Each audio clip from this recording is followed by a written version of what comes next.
Hello students, हमने coding decoding के कुछ क्वेश्चंस डिस्कस किए थे लास्ट क्लास में। आज आगे हम और क्वेश्चन डिस्कस करेंगे कोडिंग डिकोडिंग के। जैसे कि अब न्यूमेरिकल वैल्यू में, मतलब डिजिट्स में, वो कैसे। पहले तो ये भी बिल्कुल डायरेक्ट क्वेश्चंस देखते हैं। इसमें क्या है, अब उसने बोला कि वाटर का जो कोड है वो इसलिए दिया हुआ है, स्टीम का ये दिया, तो मास्टर का कोड क्या होगा। पहले तो मैंने ये देखा कि 5 ही लेटर हैं और 5 ही नंबर का कोड है, 5 ही डिजिट्स है, 5 ही लेटर है और 5 ही डिजिट्स का नंबर है। मतलब कि हर एक लेटर का एक डिजिट होगा।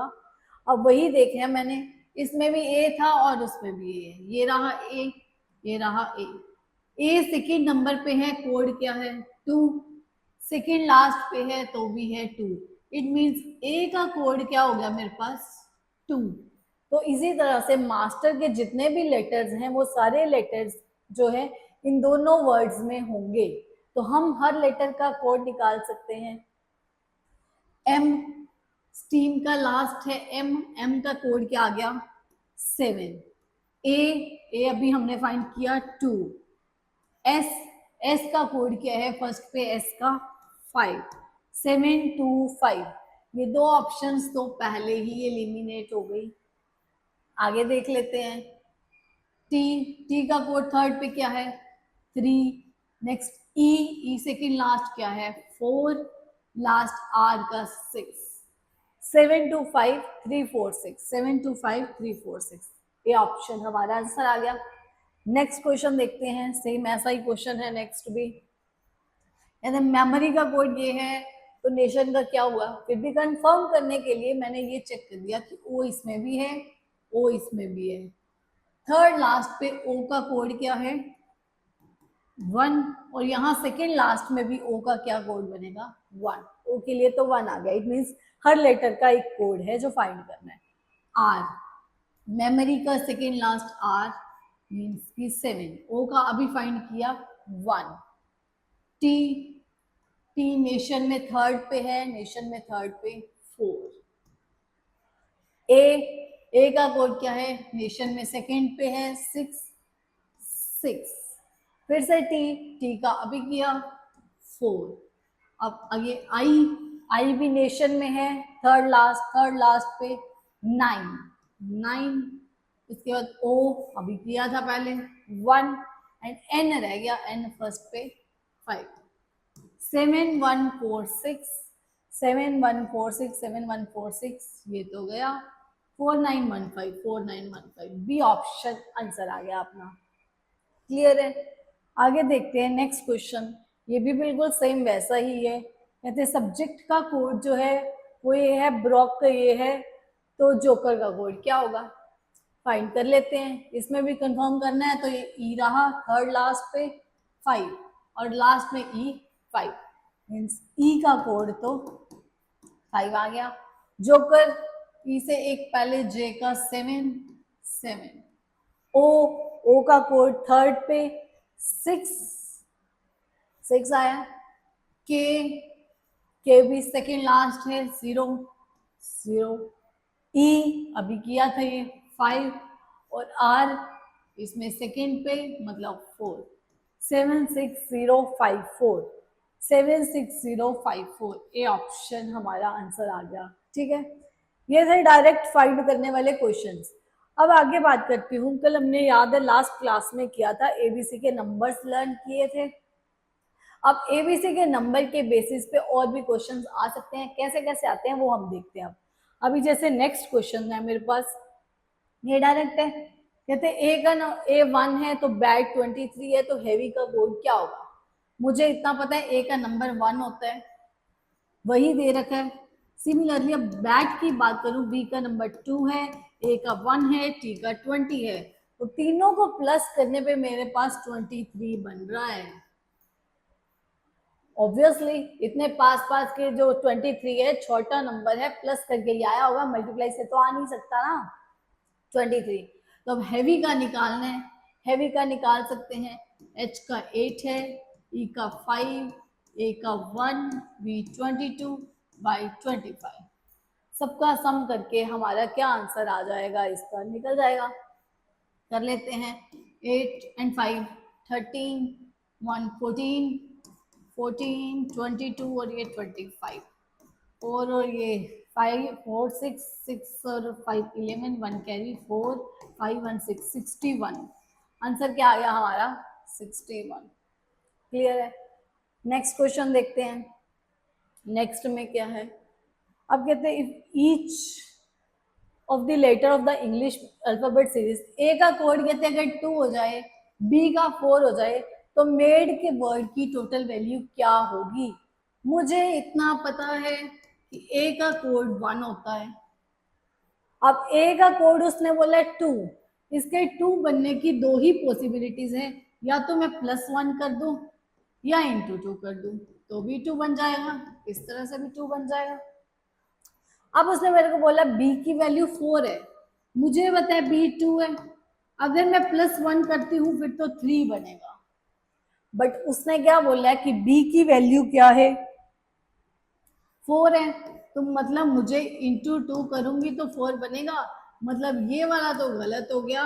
हर नंबर को उसने क्या कर रखा है, इंटू 2 कर रखा है, तो मेड का निकल जाएगा MADE, M का 13 है, इंटू 2 करने पे 26 आ गया। सिमिलरली 1 इंटू 2 2, 4 इंटू 2 8 और 5 इंटू 2 10, यही आया। और प्लस करके टोटल वैल्यू पूछी थी, निकाल सकते हैं। 6 और 2 8, 8 और 8 16, 6 1 कैरी 4 1 5 56 आंसर आ रहा है। क्या ऑप्शन में है, क्या गलती रह गई कुछ कैलकुलेशन में, देख लेते हैं क्या अच्छा ये 2 इधर था, 1 कैरी, तो आंसर क्या बनेगा हमारा 8 और ये 8 और 8 16 16 6 1 कैरी 2 1 3 1 46, आंसर 46 आ रहा है। प्लस करने में गलती कर दी, उल्टा सीधा लिखा था, 46 आ रहा है। नेक्स्ट देखते हैं आगे, नेक्स्ट क्वेश्चन क्या है। अब कहते हैं पेज का कोड ये है, तो बताओ पार्ट को कैसे लिखा जाएगा। मुझे इतना पता है कि पी का नंबर 16 है, 16 ही लिख रखा है। मुझे पता है ए का नंबर 1 है, तो 1 ही लिख रखा है। जी का नंबर 7 है, तो बट क्या लिख रखा है यहाँ पे 49, पर ये तो पता है ना कि ये 7 का स्क्वायर है, तो ई का नंबर 5 है, 5 ही लिख रखे हैं। क्या किया है, थर्ड डिजिट का स्क्वायर किया है, बाकी सारे नंबर एज इट इज लिखे हैं। हम भी वही करते हैं, पी का 16, ए का 1, आर का नंबर 18 है, 18 का स्क्वायर 324 और टी 20। चेक करो किस ऑप्शन में है, 1613, ये तो दोनों गए, 1613 2420, बी ऑप्शन आ रहा है। ठीक है, आगे देखते हैं और क्या आ सकता है इसमें। अब बोला मुझे इजी का कोड ये है, तो बताओ बीम का कोड क्या होगा। मुझे तो बस एबीसी के नंबर आते हैं, बाकी जो भी है यहाँ से देखते हैं क्या करता है वो। ई का कोड 5 है, 5 ही लिखे हैं, ए का 1 है, 1 ही लिखे हैं, एस का 19 है, वाई का 25 है, और यहाँ तो कुछ और लिख रखा है। अब इतना पता है 4 ही मेरे पास लेटर थे और 4 ही डिजिट का नंबर बना है। ध्यान से देखें तो ये इजी है, ये 5 था, ये 1 था, ये मेरे पास 19 है और ये 25 है। अब अगर मैं 2 + 5 कर दूं तो क्या ये 7 नहीं बन रहा, 7 ही बन रहा है, मतलब उसने हर नंबर को सिंगल डिजिट में कन्वर्ट किया है। y का 19 है, 1 + 9 करूंगी तो 10 बनता है, अभी भी सिंगल डिजिट में कन्वर्ट नहीं हुआ, तो 1 + 0 करने पे मेरे पास 1 बच रहा है, तो वही था 5117। अब उसने पूछा किसका था, बीम का निकालने के लिए बोले B2 है, E5 है, A1 है, M13 है, 1 + 3 कर देंगे तो क्या बनेगा 4, 2514 आंसर आ जाएगा, डी ऑप्शन 2514 आंसर आ रहा है। ठीक है, आगे देखते हैं। अगर z की वैल्यू ये है, r की ये है, तो j को कैसे लिखा जाएगा। अब ये तो स्क्वायर क्यूब आते होंगे तो इतना दिमाग लगाने की जरूरत ही नहीं पड़ेगी। r का क्यूब क्या है, r की वैल्यू मुझे पता है, पहले तो r का नंबर कितना होता है 18, पर मुझे ये पता है कि ये 9 का क्यूब है, मतलब r के हाफ का क्यूब किया गया है। तो क्या ये z की वैल्यू 26 होती है, तो ये भी तो 13 का क्यूब है। क्यूब आते हैं नहीं, ऐसे थोड़ी याद कराए हैं। 13 का क्यूब क्या है? 2197। अब मुझे पता है j की वैल्यू तो 10 है और इसका हाफ क्या हुआ? 5। तो 5 का क्यूब 125, ये मेरा आंसर आ जाएगा। डायरेक्ट था ये तो, मुझे नहीं लगता इसमें दिमाग लगाने वाला कुछ भी था। आगे क्वेश्चन है, कहते जी की वैल्यू 52 है, एक्ट 48 है, तो बैट का कोड क्या होगा? मुझे तो इतना पता था कि जो जी की वैल्यू है वो 26 होती है। इसने कहा 52 है, 26 से 52 बन सकता है इंटू 2 करके, मतलब हर लेटर को इंटू 2 किया होगा उसके नंबर को। एक्ट से चेक कर लेते हैं। ए की 1 है, इंटू 2 करूंगी तो 2, 3 इंटू 2 करूंगी तो 6, 20 इंटू 2 करूंगी तो 40, 40 प्लस 46 प्लस 2 48 आ रहे हैं आंसर। यही था, मतलब हर लेटर को के जो नंबर है उसको इंटू 2 करके प्लस किया है। बैट का चेक कर लेते हैं। बी का नंबर कितने हैं? 2, ए का 1, टी का 20, इंटू 2 इंटू 2 इंटू 2 कर देते हैं। 4, 2, 40, 44 और 2 46 आ रहे हैं, मतलब 46 हमारा आंसर है। क्लियर है? अब आगे नेक्स्ट क्वेश्चन देखती हूँ। नेक्स्ट क्वेश्चन क्या है? कहते ई की वैल्यू 5 है, रीड की 7 है, तो डियर का कोड क्या होगा? ई का नंबर 5 है, मुझे पता है। अब रीड का कोड READ 7 बनाया है, कैसे बनाया होगा पहले तो ये देखना पड़ेगा। 18, 5, 1, 4 प्लस करने पे 18, 5, 1 और ये बनेगा 28। 28 से 7 कैसे बन सकता है? 28 को अगर मैं 4 से डिवाइड कर दूं तो क्या ये 7 नहीं बन जाएगा? पर इसको 4 से डिवाइड किया, इसको किया नहीं। अब माजला क्या है देखना पड़ेगा। अब देखा जाए तो रीड में नंबर ऑफ लेटर्स कितने हैं? 4, तो 4 से डिवाइड किया है। ई में ये नंबर ऑफ लेटर्स कितने हैं? 1, तो 5 बाय 1 करने पे मेरे पास 5 ही आया। तो अब डियर का निकाल सकते हो, DEAR। 4, 5, 1, 18 प्लस करने पे 28 ही बनेगा। सेम 28 बाई 4 किया जब इसको, तो आंसर क्या आ गया? 7। क्लियर है? वैसे देखा जाए तो इस क्वेश्चन को निकालने की जरूरत थी नहीं। क्यों? रीड में जो 4 लेटर्स हैं, क्या वो सेम लेटर चारों के चारों डियर में नहीं है? R, E, A और ये D, सेम चारों वही लेटर थे। जो रीड का कोड था वही डियर का निकलना था, इसको सॉल्व करने की जरूरत ही नहीं थी। बट मैंने इसलिए बताया ताकि तुम्हें पता चलना चाहिए कि ये हो कैसे सकता है। अभी डियर दिया, कल को कुछ और लिखा आ सकता है, उसमें रोड लिखा हो। ठीक है, नेक्स्ट क्वेश्चन देखते हैं। इन अ सर्टन कोड लैंग्वेज, कहते गो का कोड ये है, शी का ये है, सम का ये है, तो क्या आंसर आएगा?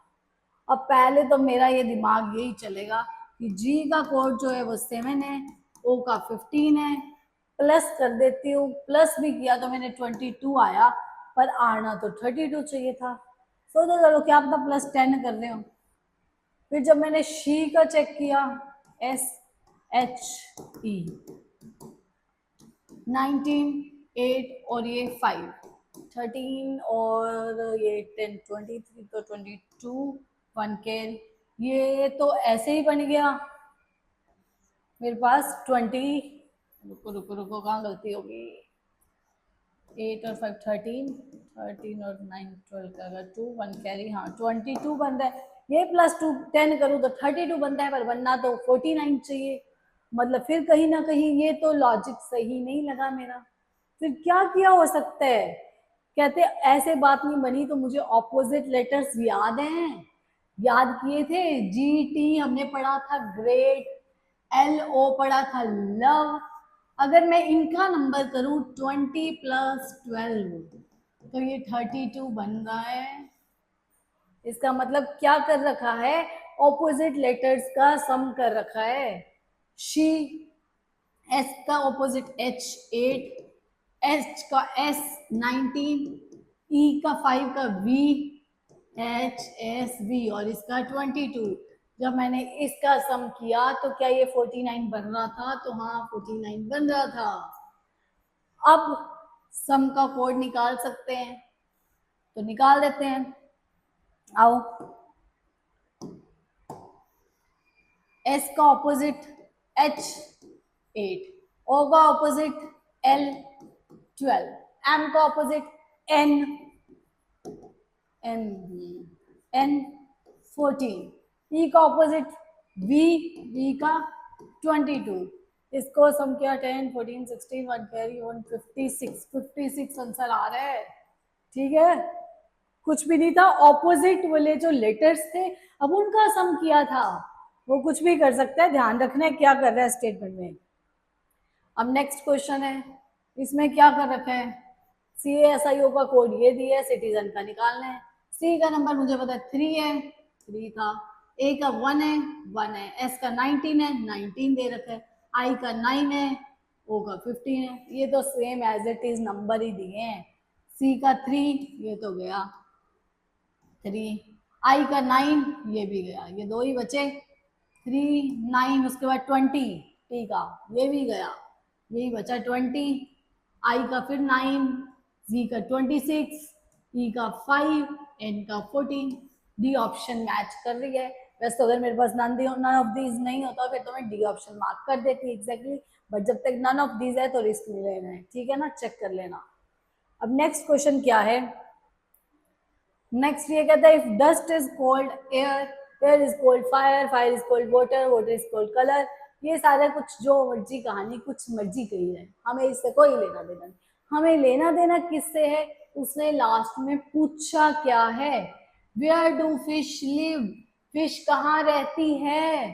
फिश तो मुझे पता है वाटर में रहती है, वाटर इज कोल्ड, जो भी होगा वही हमारा आंसर होगा बस। और किसी जो मर्जी कोल्ड कही जाए हमें कोई लेना देना नहीं है। अब वाटर क्या है, वाटर इज कोल्ड कलर, तो आंसर क्या आ गया मेरा, कलर। बस इतनी सी बात थी। अब नेक्स्ट क्वेश्चन क्या है, वो कहता है एयर इज कोल्ड ग्रीन, ये वो सब कुछ कोई लेना देना नहीं है। चाहिए क्या, then what is the colour of clear sky, clear sky का कौन सा कलर रहता है, ब्लू। ब्लू इज कोल्ड, जो भी होगा वो मेरा आंसर होगा। देखो कहाँ लिखा है blue is cold, clear sky blue, blue is cold sky, तो आंसर क्या आ गया हमारे पास, स्काई। ये इतनी सी बात थी। ऐसे नेक्स्ट क्वेश्चन है मेरे पास, ये रहा, if rain is cold water, water is cold road, road is ये वो, कुछ लेना देना नहीं है। चाहिए क्या, where does an aeroplane, where does an aeroplane fly, aeroplane fly कहाँ करता है, स्काई में। तो स्काई इज कोल्ड क्या लिखा है ये देखो, स्काई इज कोल्ड सी, तो आंसर क्या आ गया मेरा, सी। कोडिंग डिकोडिंग का बस यही था, इतना ही। कोडिंग डिकोडिंग चैप्टर दोनों वीडियोस में खत्म हो गया है। बाकी आगे नेक्स्ट क्लास में नेक्स्ट टॉपिक को डिस्कस करेंगे। Thank you.